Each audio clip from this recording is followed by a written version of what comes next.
Tujuh, saya akan teruskan kisah selanjutnya. Yang ini ada satu kisah pengalaman, katanya daripada Dewi, kisah yang dialami oleh suaminya, bukan oleh diri beliau. Dewi berkongsi peristiwa cerita ini diceritakan oleh suami. Dan agak lama kisah ini dilaporkan berlaku oleh Dewi. Katanya Kisi, dulu suami saya ni berkali-kali nak masuk kawasan perkampungan Lorong Buangkok. Sebenarnya kami ini dah beberapa kali cuba pergi, tetapi tak jumpa Kisi. Kami sebenarnya tak begitu fasih lah tentang jalan-jalan di Singapura. Bila tanya orang, mereka kata dekat dengan jalan sekian-sekian lah. Lorong Buangkok, kampung Lorong Buangkok. Jadi masuk, kami salah jalan, kami keluar balik dan tak pernah jumpa. Sampaikan pada suatu hari, bila suami saya ni, Kisi bayangkan dia balik dari tempat tugasnya sekitar pukul 5 petang. Kemudian dia telefon saya lah, nak makan apa. Dan kata suami saya tanya saya nak makan apa. Saya pun pesanlah yang saya nak makan apa ni, nasi goreng daging. Dia nak singgahlah beli untuk saya.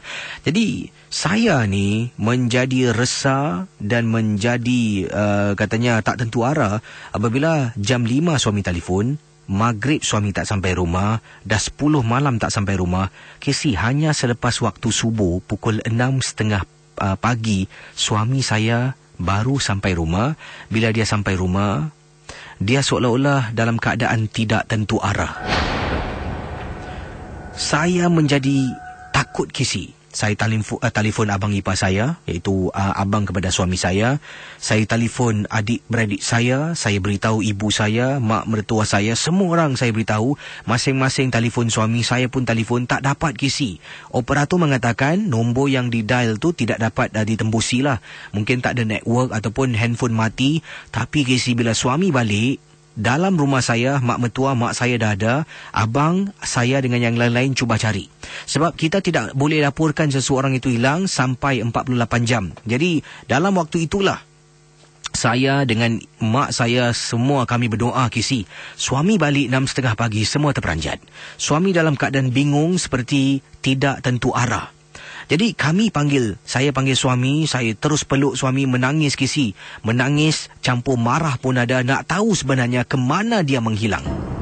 Jadi akhirnya setelah semua dah tenang, suami dah solat, semua dapat kembali ke dalam rumah. Ramai-ramai adik-beradik duduk, tanya suami dengan baik.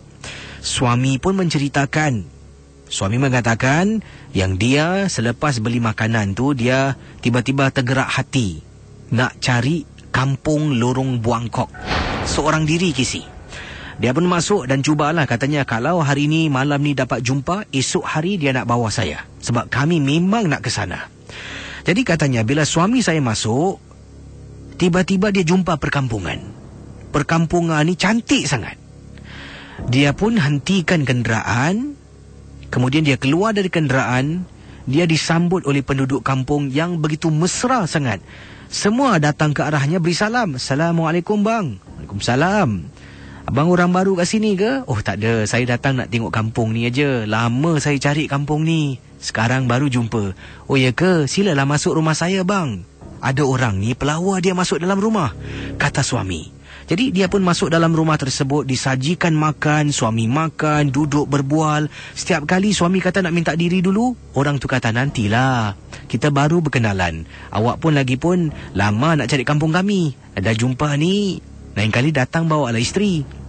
Suami pun mula berbual. Bual punya bual. Sampaikan suami dengar bunyi azan. Suami rasa macam ada benda yang tak kena. Tak apalah, saya nak balik dululah. Suami pun tinggalkan kampung tersebut. Jadi bapa mertua saya tanya, kampung mana kau pergi ni? Suami yakin dia pergi kampung Lorong Buangkok. Satu perkara yang membuat kami muskil apabila suami kata, orang je baik-baik semua. Semua pakaian putih, baju putih, kain putih, songkok putih, baik sangat. Bapa mertua saya angkat tangan suami. Angkat tangan suami, anaknya lah. Kemudian dia bau. Harum tangan suami. Kau pakai minyak wangi Taklah, tak pakai. Saya pun tahu Kisi, suami saya jenis yang tak suka pakai wangi-wangian. Tapi tangannya saya bau Kisi memang wangi. Kisi, mungkin agaknya suami saya yang nak sangat cari kampung ni tersesat kampung yang lain, tak tahulah. Kampung dimensi yang lain. Tapi Kisi, saya bersyukur suami saya kembali dan takut-takut suami hilang dan saya tak tahulah apa akan berlaku pada saya. Terima kasih dan juga selamat tengah malam. Ikhlas seorang pendengar berkongsi pengalaman yang dialami oleh suaminya. Kisah-kisah yang anda dengar merupakan misteri jam 12. Tidak ada sebarang bukti yang boleh mengesahkan kebenarannya. Jadi itu dia pendengar kita berkongsi pengalaman. Bayangkan bagaimana suaminya dapat kembali, saya tidak pasti mungkin selepas dengar azan subuh ke ataupun tergerak hati dan sebagainya. Tapi kampung mana suami masuk orang dalam kampung tersebut peramah sangat-sangatlah. Sampaikan suami ni orang baru datang ni, dia jemput masuk rumah, dilayan dengan baik, diberi makan minum. Suami nak pulang kata nantilah baru sampai dan sebagainya. Kampung mana tu? Mungkin anda boleh berikan pendapat pandangan anda nak cari-cari kampung, nak masuk kampung Buangkok termasuk kampung Bangkok Baik, yang lain boleh hubungi saya di 669-11897 669-11897. Kampung Buangkok. Saya sebenarnya baru-baru ini ada pergi Kampung Buangkok baru-baru ni jugalah bersama dengan rakan saya. Rakan saya ada seorang nenek saudara yang tinggal di sana. Sampai Kampung Buangkok ni pertama kali saya jejakkan kaki wah, waktu tu masih Syawal lah. Meriah sungguh, lampu kelap-kelip yang dihidupkan tu menyerikan keadaan kampung. Masuk lagi dalam tu nampak rumah-rumah, tepi halamannya besar. Memang cantik. Saya rasa mungkin kalau ada anak-anak, anda patut bawa anak-anak anda ke kampung Buangkok ni. Lihat sendiri keadaan kampung, antara satu-satunya kampung di Singapura. Dan saya juga sempat berbual dengan makcik saudara teman saya tentang kehidupan di kampung tersebut lah. Memang kalau hujan, banjir, air naik sampai ke lutut tapi tetap nak tinggal sebab suasana yang tak dapat dijual beli. Memang cantik sangat. Dan yang paling baik sekali, penghulu kampung tersebut adalah seorang bangsa Cina yang menjaga kampung, dan diambil alih oleh anaknya. Bayangkan betapa baiknya anak tu apabila sewa rumah kampung. Rumah tu disewa sebulan $10 saja. Sebab apa? Alasannya tak baik. Yang tinggal sana semua adalah keluarga. Mungkin ada yang tua-tua yang tidak bertugas lagi, yang tidak mempunyai kemampuan. Dia menyewakan tanah tu disewa dengan rumah sekali $10. Mana nak dapat sekarang?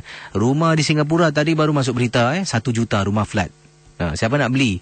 1 million Kalau 1 million di Malaysia ni tukar duit dalam $2.4 million ni ringgit ni, boleh beli rumah sebuah 3 tingkat lagi Singapura rumah macam pigeonhole harganya 1 juta. Ayo, mahal betul harga hartanah di Singapura.